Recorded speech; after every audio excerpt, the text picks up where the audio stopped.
бо қабул гардидани як қатор барномаву стратегияҳои муҳими соҳавӣ имкон фароҳам оварда шуд, ки соҳаи маориф дар кишвар рушд намояд. баъди таъсиси марказҳои рушди истеъдодҳо дар шаҳри Душанбе ва муҳайё гардидани шароити муосири илмомӯзӣ солҳои охир натиҷаҳо назаррас арзёбӣ мегардад. дар соли 2021 ба як қатор нишондиҳандаҳои назаррас ноил гардид дар самти таълим ва иштирок дар озмунҳое ки дар сатҳи ноҳияву шаҳр ҷумҳурӣ гузаронида мешаванд ба дастовардҳои назаррас ноил гардидем.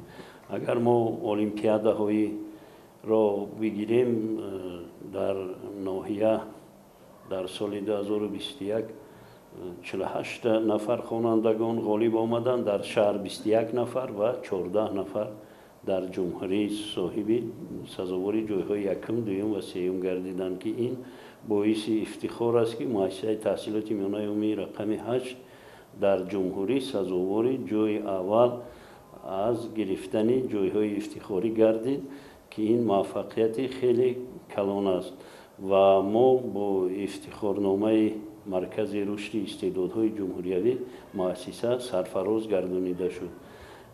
инчунин дар ин сол хонандагони мо дар озмуни ва як нафар омӯзгор ва хонандаи мо дар озмуни фуруғи субҳи доноӣ ширкат варзиданд, дар ноҳия ғолиб омада, дар шаҳр ҳам ғолиб омаданд ва дар ҷумҳурӣ фаъолона ширкат варзиданд.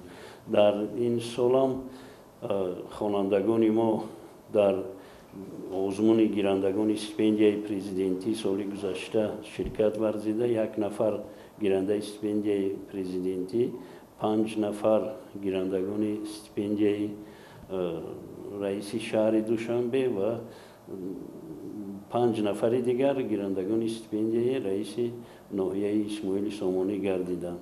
инчунин муассисаи мо дар озмуне ки аз тарафи با قراری رئیس شهر دوشنبه محترم رستم امامعلی پیشنهاد شده بود، در سمت آبادانی مؤسسه بهترین و مؤسسه ما در ناحیه سزاوار جای دوم گردید. бо мақсади баланд бардоштани саду сифати илмомӯзии насли наврас пайваста тадбирҳои зарурӣ андешида шуда, дар ин замина ҳамасола бунёду навсозии муассисаҳои шакли нав дар кишвар ба маротиб зиёд гардида истодааст. бо муҳайё гаштани шароити арзанда ва таълими босифат хонандагон имкон пайдо намуданд, ки дар узмуну олимпиадаҳои сатҳи ноҳиявӣ, шаҳрӣ, ҷумҳуриявӣ ва байналмилалӣ иштирок намоянду сазовори ҷойҳои намоён гарданд. муассисаи мо оиди татбиқи барномаҳое ки дар соҳаи маориф қабул шудаанд кору фаъолият намуда истодаем. барномаи омӯзиши фанҳои забони русӣ ва забони англисӣ барномаи нав қабул гардид, ки аз соли 2020-2030 ва оиди ин барномаҳо мо нақша чорабиниҳо таҳия намудаем ва кору фаъолияти худро дар самти татбиқи ин барнома ва дигар барномаҳое ки дар соҳаи маориф қабул шуданд кору фаъолияти худро идома дода истодаем. барномаи таъмини кабинетҳои фанӣ ва барномаи омӯзиши таъмини муассисаҳои таълимӣ бо таҷҳизотҳои муосир дар ин самт низ нақша чорабиниҳо таҳия шудааст ва сол ба сол мо нисбати татбиқи ин барномаҳо кор фаъолият карда истодаем.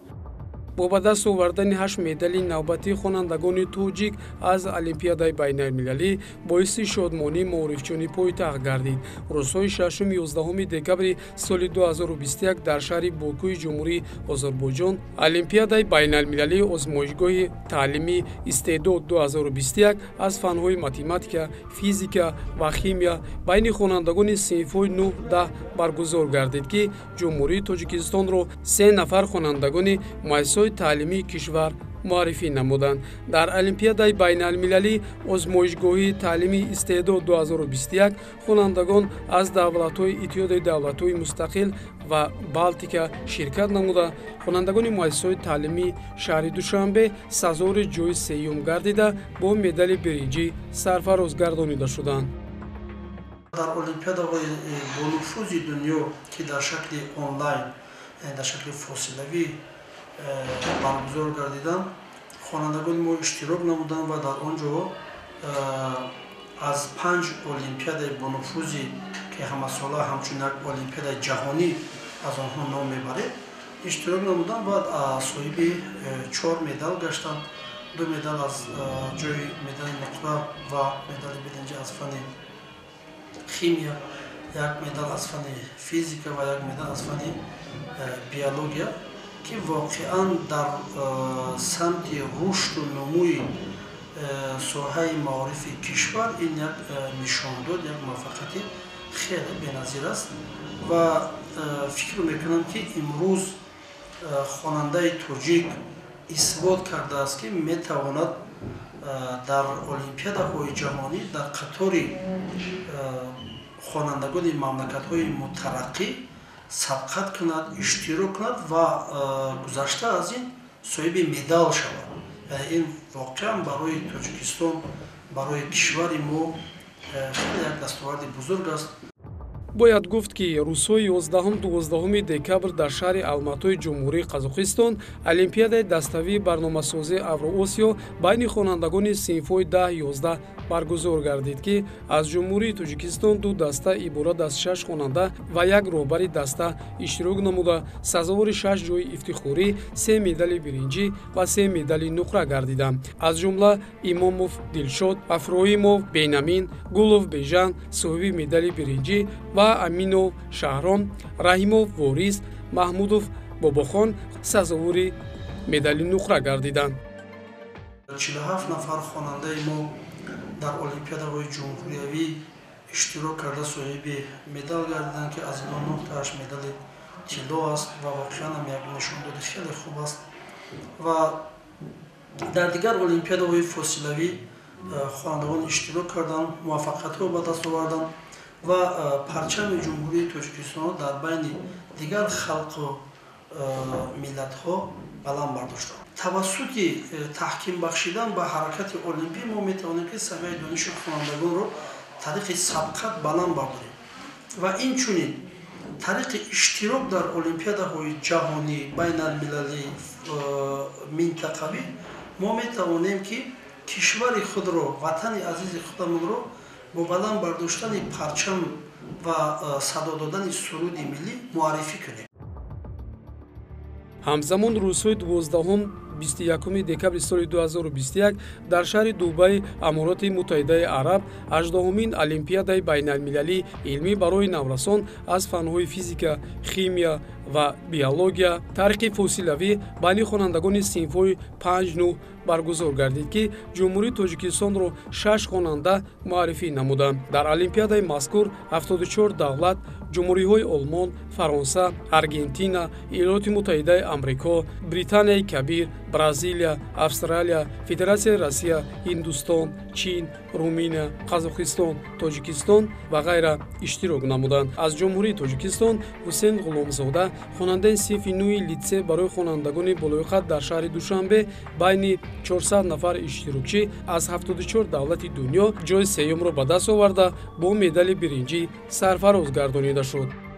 ба ин олимпиадаҳо ба тайёрии ҷиддӣ рафтан дар кор, чунки агар ки ба тайёрии ҷиддӣ, ба тайёрии ҳамешагӣ ба он ҷо агар хонандагон сафар бармакунем, мо наметавонем ки дар байни он халқу миллатҳои дигар ё кишварҳои абарқудрат соҳиби медалу ифтихорномаҳо шавем. чунки воқеан он ҷо ҳама ба тайёрӣ меравад. мамлакатҳои мутараққӣ имкониятшон васеътар аст, онҳо кӯшиши бештар мекунанд. ба ҳамин хотир мо бояд дар сатҳи ана ҳамон мамлакатҳое ки имконияташон васеъ аст бояд кӯшиш карда бошем. ва дар самти кор ба олимпиада имрӯз дар мактаб барои ҳар як фан отоқҳои кории алоҳида ҷудо шудагӣ аст. муаллимҳо, мураббиҳо ва ассистентҳо, яъне онҳое ки ба муаллимон кӯмак мерасонанд, дар вақту соатҳои муайяншудаи гуногун ба хонандагон дарс медиҳанд ва аз ҳама рукни асосии тайёрӣ ба олимпиадаҳои ҷаҳонӣ ин худ дарстайёркунии талабо аст. мо бештар талаборо водор месозем ки онҳо ба худ дасттайёр кардан, яъне худомӯзӣ хеле шавқу рағбат дошта бошанд ва он супоришҳое ки аз тарафи муаллимон, аз тарафи мураббиён, аз тарафи ассистентон дода мешавад, бояд сари вақт иҷро намоянд. ва воқеан барои ба ин кор муваффақ шудан мо аз синфҳои поёнӣ сар мекунем. Шуруъ аз синфи шашум хонандагон ба олимпиадаҳои сатҳҳои гуногун шуруъ аз сатҳи ноҳиявӣ сар мекунанд, оғоз мекунанд ва аз байни онҳоро дар вақти раванди тайёрӣ ба олимпиадаҳо мо онҳоро ҷалб мекунем ва аз байни онҳо беҳтаринҳояшро гирифта ба олимпиадаҳои ҷаҳонӣ тайёр мекунем. чанда пеш дар муассисаи таълимии давлатӣ гимназия рақами 1 барои хонандагони болоиқати шаҳри Душанбе маросими ҳавасмандгардонии ғолибони озмунҳои зеҳнӣ ва даври ноҳиявии олимпиадаҳои фаннӣ хонандагон баргузор гардид. ҳавасмандгардонии хонандагон яке аз усулҳои босамари дастгирӣ ва ҷалб кардани хонандагони болоиқат ба донишомӯзӣ ва илмомӯзӣ мебошад. ҳадаф аз чорабинии имрӯза дарёфт намудан, тарбия намудан, рушд намудан, малакаю маҳорати хонандагонро тақвият намудан мебошад ва яке аз самтҳои асосии фаъолияти гимназияи мо ба ҳамин самт равона карда шудагӣ аст.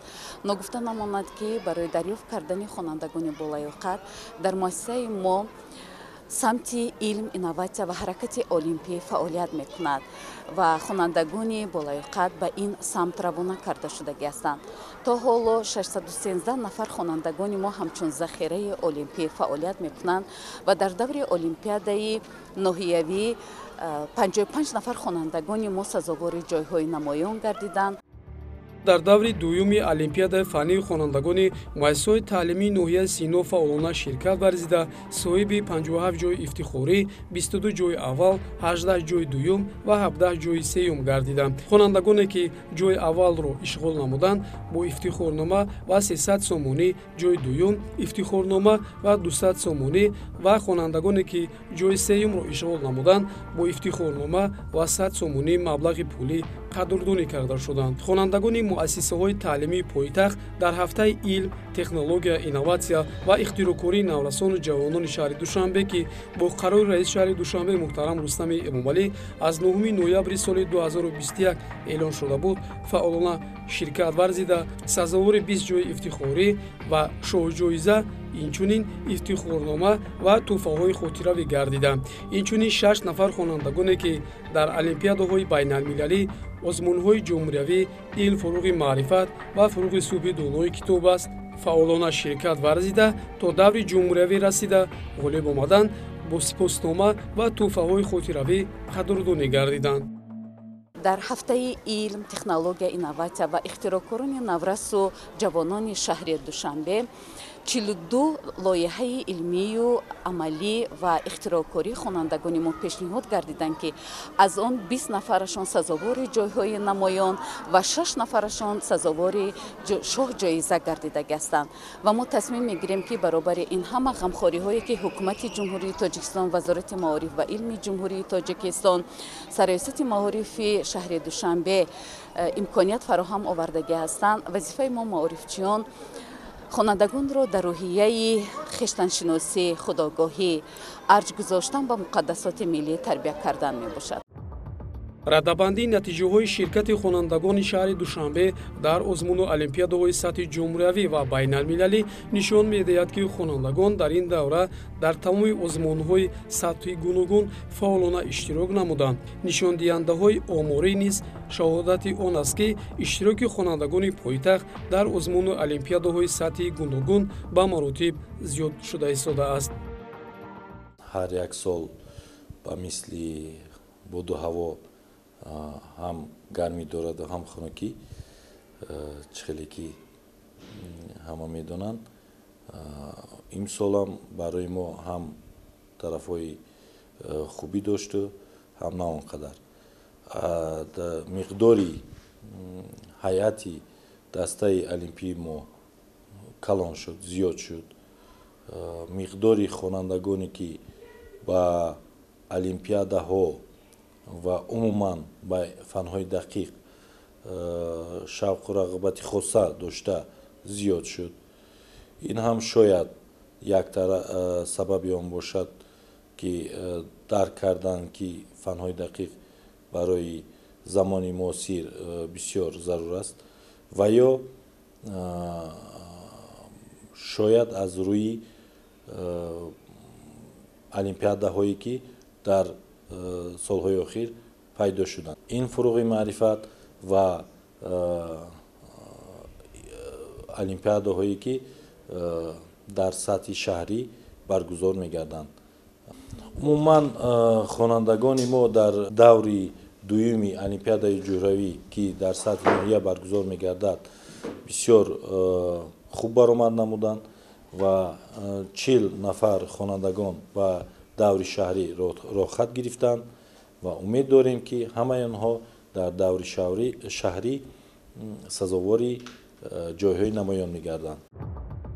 бо мақсади вусъати ҳаракати олимпӣ дар ҷумҳурӣ хонандагон дар олимпиадаҳои фосилавӣ мунтаззам иштирок намуда барои роҳ ёфтани онҳо ба олимпиадаҳои байналмилалӣ заминаи устувор ба вуҷуд оварда мешавад. аз аввали соли 2021 то ин ҷониб хонандагони муассисаҳои таълимии кишвар дар як қатор олимпиадаҳои байналмилалӣ иштирок намуда тавассути илму дониш ба гирифтани ҷойҳои ифтихорӣ шарафёб гардида парчами тоҷикистонро баланд бардоштанд.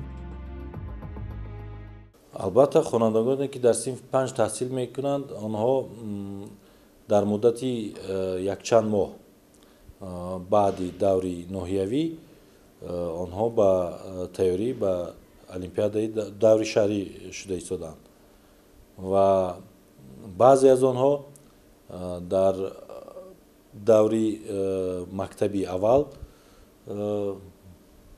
ҷо гирифтанд ва аз он давра тайёрӣ дистиянд, яъне ки якчанд моҳ.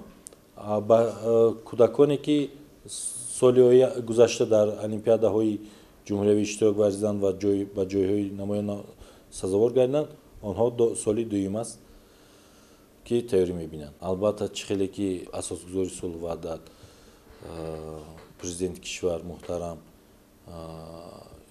ҷаноби олӣ эмомалӣ раҳмон ба маҷлиси олӣ дар паёми худ қайд намуданд, пешравии кишвар бе маориф намешавад. дар асоси ҳар як пешравӣ ин аввалдараҷа саҳми маориф меистад. чӣ хеле ки худ дар ин бора таъкид карданд ки ҷумҳурии кореяи ҷанубӣ ва ҷумҳурии ҷопон маҳз аз ҳамин сабаб яке аз давлатҳои пешрафта шуданд. барои ҳамин ҳам барои ҳатто санъаткунонӣ низ маориф лозим аст, яъне ки фанҳои дақиқ. барои муҳандис тайёр кардан ин пеш аз ҳама фанҳои дақиқ лозим мешавад ки онҳо бо таҷҳизотҳои нав ва умуман таҷҳизотҳои техникӣ сару кор бурда тавонанд ва умед дорем дар оянда на фақат истифода мекунанд, балки ихтироъ мекунанд ин таҷҳизотҳоро. дастовардҳои навбатии хонандагони пойтахт бори дигар гувоҳи тадбирҳои андешидаи саривақтӣ ва фароҳам овардани шароити таълиму тадриси мақомоти иҷроияи ҳокимияти давлатии шаҳри Душанбе мебошад ки натиҷаҳои он имрӯз дар олимпиадаҳои сатҳи ҷаҳонӣ бар аъло мушоҳида мегардад.